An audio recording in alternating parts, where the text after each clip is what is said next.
आज हम आपको ले चलेंगे एक ऐसे स्थान पर जहाँ की सभ्यता, कला, रहन सहन और जीवन शैली बाकी दुनिया से बिल्कुल अलग है। यह कहानी है इंडोनेशिया के पापुआ प्रांत की, जहाँ रहती है एक अनोखी और रहस्यमयी जनजाति, अस्मत जनजाति। आइए अस्मत की इस अनोखी दुनिया को विस्तार से जानें। अस्मत जनजाति इंडोनेशिया के पूर्वी भाग न्यू गिनी द्वीप के दक्षिण पश्चिमी हिस्से में पाई जाती है। यह क्षेत्र पापुआ प्रांत का हिस्सा है, जो बेहद सघन वर्षावनों और दलदली इलाकों से घिरा हुआ है। अस्मत लोग दुनिया भर में अपने अद्भुत लकड़ी के शिल्प, खासकर लकड़ी की मूर्तियों के लिए प्रसिद्ध है।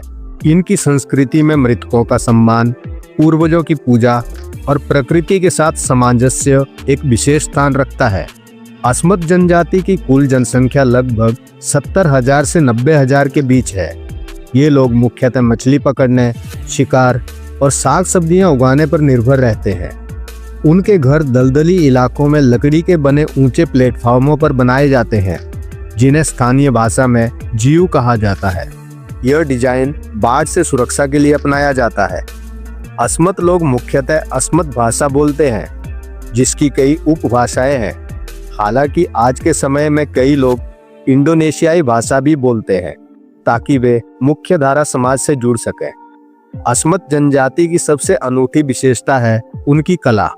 ये लोग लकड़ी की मूर्तियां, मास्क, टोटेम पोल और नावें बनाते हैं, जिन पर अक्सर पूर्वजों की आत्माओं और पौराणिक कहानियों को चित्रित किया जाता है।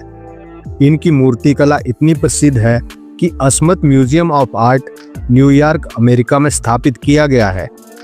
अस्मत समाज में पूर्वजों की पूजा को बहुत महत्व दिया जाता है। उनका मानना है कि पूर्वजों की आत्मा अभी भी आसपास मौजूद है और अगर उनका सम्मान ना किया जाए तो वे क्रोधित हो सकते हैं। इसलिए अस्मत लोग लकड़ी पर टोटेम पोल्स बनाते हैं, जिन पर पूर्वजों की आकृतियां उकेरी जाती हैं। हर साल विशेष समारोहों में इन टोटेम पोल्स को बनाकर उन्हें सम्मानपूर्वक स्थापित किया जाता है। अस्मत संस्कृति में युद्ध, शिकार और मृत्यु पूजा के अनुष्ठानों का विशेष महत्व है।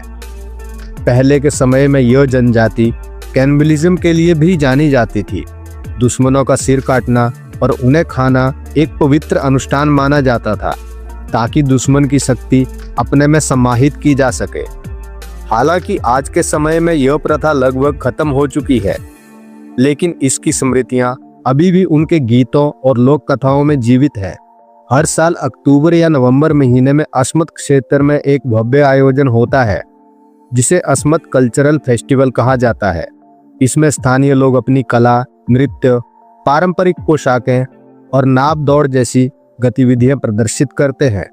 यह उत्सव न सिर्फ अस्मत समुदाय की पहचान को संरक्षित करता है, बल्कि बाहरी दुनिया को भी उनकी सांस्कृतिक संपन्नता से परिचित कराता है। हालांकि अस्मत जनजाति की परंपराएं आज भी जीवित है, लेकिन आधुनिकता की हवा अब उनके गांवों तक पहुंच चुकी है। कई युवा अब शिक्षा और आधुनिक जीवन शैली की ओर रुख कर रहे हैं। इसके साथ ही पर्यावरणीय खतरों, अवैध लकड़ी कटाई और खनन जैसी गतिविधियों ने भी अस्मत समुदाय के जीवन पर असर डाला है। आज जब पूरी दुनिया विविधता और सांस्कृतिक विरासत को बचाने की बात कर रही है, ऐसे में अस्मत जनजाति जैसे समुदायों को संरक्षण देना अत्यंत आवश्यक है। उनकी संस्कृति, परंपरा और जीवन शैली मानव सभ्यता की अमूल्य धरोहर है। अस्मत जनजाति सिर्फ एक समुदाय नहीं है, बल्कि ये मनुष्य और प्रकृति के सामंजस्य, कला के माध्यम से इतिहास के चित्रण और सांस्कृतिक गहराई का जीता जागता उदाहरण है। इनकी दुनिया हमें सिखाती है कि आधुनिकता के पीछे भागते हुए हम अपने मूल को ना भूलें। अगर आपको यह वीडियो जानकारीपूर्ण लगा हो तो लाइक और शेयर जरूर करें, और हाँ, ऐसी ही अनोखी कहानियों के लिए चैनल को सब्सक्राइब करना ना भूलें। तो दोस्तों, मिलते हैं अगले वीडियो में एक नई जानकारी के साथ।